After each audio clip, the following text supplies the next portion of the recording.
رجال القانون في لبنان، الحقوقيون، المحامون، بعضهم يقولون يا أخي شو بده خيك؟ طيب هذا هيئته مبسوط بالحبس، يعتذر ويطلع.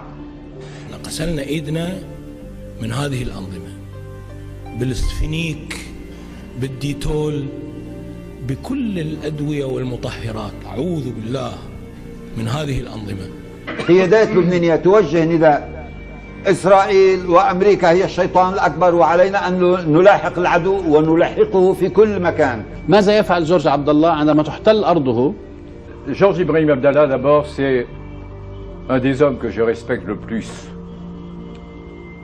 Je le connais depuis 25 ans. Je me rappelle son procès. Le président lui dit: quel est votre nom? Il dit: arabe. Qu'est-ce que vous faites? Arabe. Où êtes-vous né? Arabe. Voilà la position de Georges Ibrahim. Et c'est une interpellation à tout le monde arabe de comprendre qu'un des leurs, parce qu'il est digne, parce qu'il sauve l'honneur du monde arabe, est en prison en France, livré aux agents américains et israéliens. هناك مقاومة في لبنان، ولكن الذين دعموا الاحتلال الإسرائيلي من الغرب، من الفرنسيين، من الأمريكان، من آخره، ومتورطين في هذا القتال. Il est impliqué dans des attentats contre des agents du Mossad et de la CIA. Son pays était occupé. هناك ملحق عسكري أمريكي وهناك ملحق عسكري إسرائيلي. مهمة هؤلاء هو نقل السلاح إلى إسرائيل، هو دعم إسرائيل، هو التنسيق ما بين الحكومات الغربية وإسرائيل في هذه الحرب على لبنان. يقول نحن ننقل الحرب إلى أراضيكم ولكن لا تأتوا إلى أراضينا. À son procès, il a refusé de répondre en disant: vous êtes complice de ceux qui ont envahi mon pays. رجال القانون في لبنان، الحقوقيون، المحامون، بعضهم يقولون يا أخي شو بده خيك؟ طيب هذا هيئته مبسوط بالحبس، يعتذر ويطلع. عم بتخربط لي المعادلة يا جورج. جينا نربيك على أنك تحب الغرب وتحب إسرائيل وتحب أمريكا وتاخذهم رمز، قلت لنا لا، الوطن شيء آخر والظلم لا يرضى به، فأنا مقاتل وأكون ضدكم. هذا ما يغيظ الغرب، يريد اليوم أن ينتزع موقف. هل سيتراجع جورج عبد الله؟ لا، جورج عبد الله مقدام لن يقبل التراجع. نعم. مقدام، ونحن أيضا لا نقبل منه التراجع. خاصة أن رمزية جورج عبد الله كما تحدثت اليوم، نعم، هو يضرب كل المعادلات الغربية التي أرادت أن تؤطره. Georges Ibrahim Abdallah dit: j'ai pris les armes quand mon pays était occupé. Maintenant qu'il n'est plus occupé, j'ai aucune raison de prendre des armes. Mais ça ne suffit pas aux autorités françaises qui sont soumises à l'influence d'Israël et des États-Unis. عندما يكتب علنا بالخط العريض هو يجب أن يبقى في السجن لأن أفكاره المعادية للإمبريال والصهيونية ما زالت أنتكت، يعني لم تغير ولم يتراجع عنها، فهذا في العرف السياسي والقانوني يحكم بالسجن على إنسان لعدم تغيير قناعاته.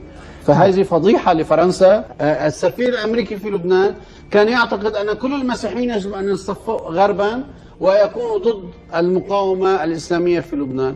تأتي تيار ويقول لا، أنا مع المواطنين اللبنانيين ومع وطني ومع مقاومتي، فيخربط المعادلة الغربية.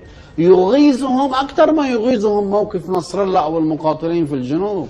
هناك ملاحظة ذكرها ماتر فرجاس تتحدث بهذه المذكرة الأمريكية وحتى الفرنسية. الفرنسيون الآن يرفضون الإفراج عنه بسبب كونفيكسيون، يعني قناعاته ضد الإسرائيل، يعني قناعاته لا إسرائيلية وضد الإمبريالية. نحن نتحدث عن شخص لا يزال حتى الآن في السجن بسبب قناعاته. هناك قانون أمريكي صوت عليه الكونغرس وتمارس الولايات المتحدة دورها عمليا به، أن كل إنسان يهدد المصالح الأمريكية أو يهدد المواطنين الأمريكيين في أي بقاع العالم تتحرك الاستخبارات الأمريكية إما لأن تقضي عليه أو لاعتقاله وتعذيبه واستجوابه وجلبه إلى سجونها السرية والعلنية. هذا قانوني ويطلق عليه اسم القانون. إن كان هناك مسؤول في الدولة اللبنانية، رئيس حكومة أو أي وزير مسؤول أو رئيس جمهورية أو رئيس مجلس نواب قبل استقبالا لطرح موضوع جورج عبد الله، طب لماذا؟ لأنهم يعتبرون إرهابيا؟ أنا بتقديري لأننا ما زلنا نعيش في زمن محميي القناصل أيام الإمبراطورية العثمانية. لماذا لا يسألون؟ لماذا؟ يقول جوردن توماس أن ليس هناك خط فاصل بين الموساد الإسرائيلي وبين المخابرات العربية، ماكو خط فاصل. يقول أصبحت هناك دورات للتدريب، يعني المخابرات العربية ترسل ناس للموساد حتى يدربهم الموساد. هذا جوردن توماس، واحد صهيوني. رئيس جمهورية سابق يتدخل من أجل مهرب مخدرات، ورؤساء حاليين يتدخلون من أجل سياسي، وهو مغموض الآن بهذا المجال. واقع بلدنا هيك. لم يذهب باسم النجابة الشعبية، ولكنه ذهب باسم المقاومة الفلسطينية. وفي الحقيقة الذين يحاكمون جورج عبد الله عليهم أن يحاكموا كل القيادات الفلسطينية وكل القيادات العربية التي كانت في حينه تقدمية. طيب عندما يكون لدى جورج عبد الله جواز سفر جزائري شرعي، يعني السلطات الفرنسية الجزائرية منحت جورج عبد الله جوازا ليقوم بالسياحة في باريس، طبعا بتدخل من جهة فلسطينية، من جهة فلسطينية وغيرها، وهي كانت عندما كانت هناك جوازات سفر يمنية لجورج عبد الله. لماذا؟ هو فتح ديرا في باريس أم ذهب ليقوم بأعمال معينة؟ عندما حصل على أسلحة حصل عليها من أين؟ هذا التخادم ينبغي أن يصحينا تماما، لئلا نعول على هذه الأنظمة شيء إطلاقا. ويجب أن نتعامل مع هذه الأنظمة بسوء ظن وليس بحسن ظن. وأنا أقول حتى لو وجدنا هؤلاء الرؤساء في مؤتمر القمم يتعلقون بأستار الكعبة أن لا نصدقهم.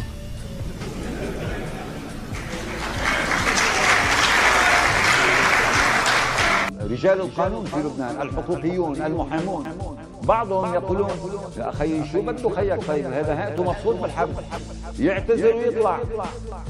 Est-ce vrai que les Américains ont fait des pressions pour l'affaire de Ibrahim Abdallah? Ah oui, ils ont fait des pressions au moment du procès.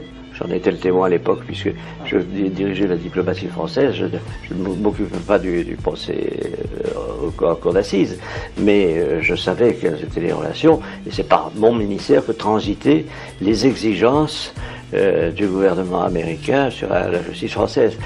Georges Ibrahim Abdallah ne dit pas « je vais prendre les armes ». Georges Ibrahim Abdallah dit « j'ai pris les armes » quand mon pays était envahi. Il n'est plus envahi, je n'ai aucune raison de reprendre les armes. Mais je ne vais pas vous promettre à vous que je ne reprendrai pas les armes si Israël envahissait à nouveau mon pays. Ah bon, vous êtes décidé à lutter contre Israël? Si Israël envahit votre pays, eh bien on vous garde en prison. Qu'est-ce que c'est que cela? هل سيتراجع جورج عبد الله؟ لا، جورج عبد الله مقدام لن يقبل التراجع. نعم. مقدام، ونحن أيضا لا نقبل منه التراجع. C'était des notes qui arrivaient dans le procès par l'intermédiaire de leur avocat, qui produisaient les réactions de Washington, de Mme Rice à l'époque, du gouvernement américain, pour peser sur la cour et peser sur la décision. Il n'est pas douteux qu'au moment du procès, l'intervention américaine a pesé énormément, mais c'était, je répète, un contexte de guerre, qui n'est plus aujourd'hui le cas. Depuis 11 ans, il aurait dû être en liberté. Et c'est un prisonnier d'opinion. Et ce séjour en prison est indigne de la France. Et je l'ai dit. En 2004, le tribunal a accordé la liberté à Georges Ibrahim Abdallah. Un appel a été fait immédiatement par qui? Par le gouvernement français. C'est-à-dire que dans cette affaire, même les juges sont troublés par cette situation. Et c'est le gouvernement, aux ordres des Américains, qui refuse. Dans une note que j'ai présentée aux magistrats français, j'ai dit il s'agit de savoir aujourd'hui si la France, par rapport aux États-Unis, est un pays indépendant ou bien une fille soumise, c'est-à-dire une prostituée. Il a été condamné à la prison à vie. Mais, en France, la prison à vie, dans son cas, c'est 15 ans. Et au bout de 15 ans, il a droit à demander une liberté conditionnelle. Cette liberté conditionnelle lui a été refusée. Et avec quels arguments? Dans la décision qui lui refuse la liberté, il est écrit ceci.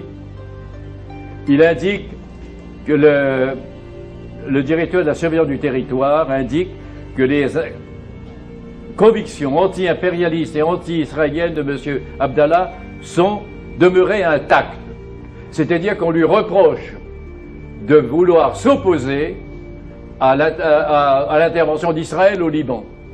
C'est-à-dire qu'on lui reproche en tant que Libanais d'être pour la résistance libanaise. Et ceci est intolérable.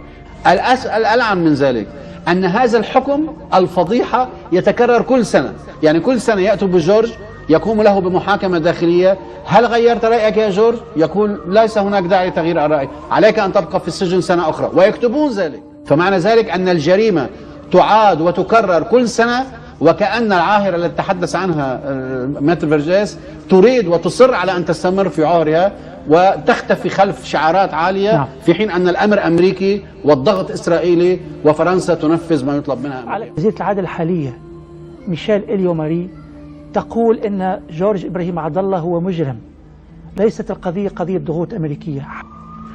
Le State Department américain a osé dans une note écrite dire le gouvernement des États-Unis exprime sa ferme opposition quant à l'éventualité d'une mise en liberté conditionnelle de Georges Ibrahim Abdallah.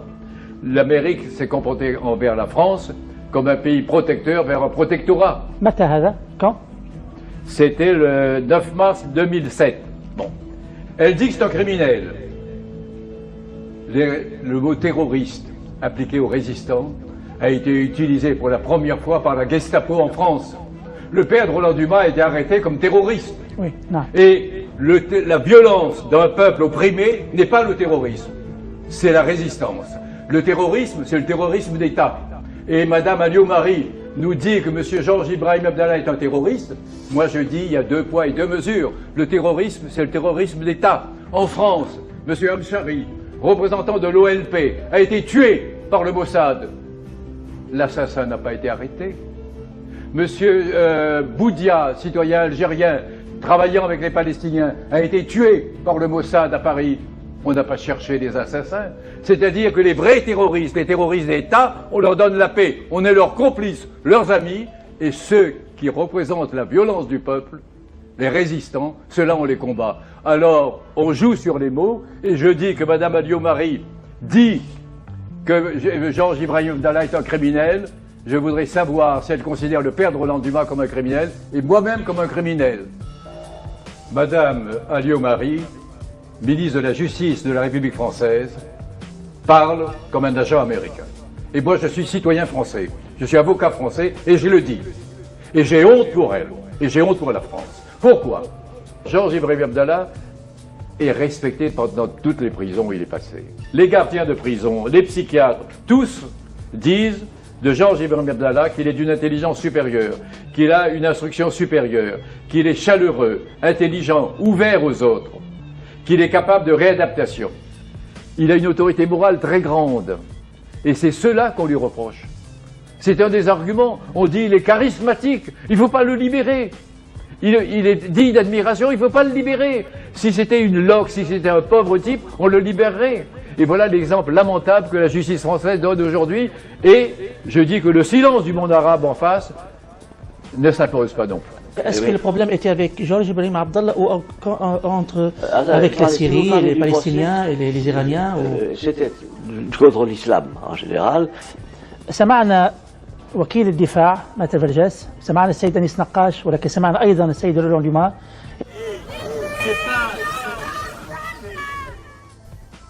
احنا اعلامنا كله يعني يخضع لإرادة أنظمة فاسدة. اعلامنا العربي يخضع لأنظمة فاسدة، أنظمة مترهلة، أنظمة تابعة، أنظمة يعني تضاجع الشيطان منذ 60 سنة، فهمت كيف؟ وتعيش مع الشيطان في فراش واحد يعني. ولذلك ما ينبغي أبدا أن احنا نعول عليها إطلاقا. Et ceci, je crois qu'il faut que dans tous les pays arabes et musulmans, on le sache.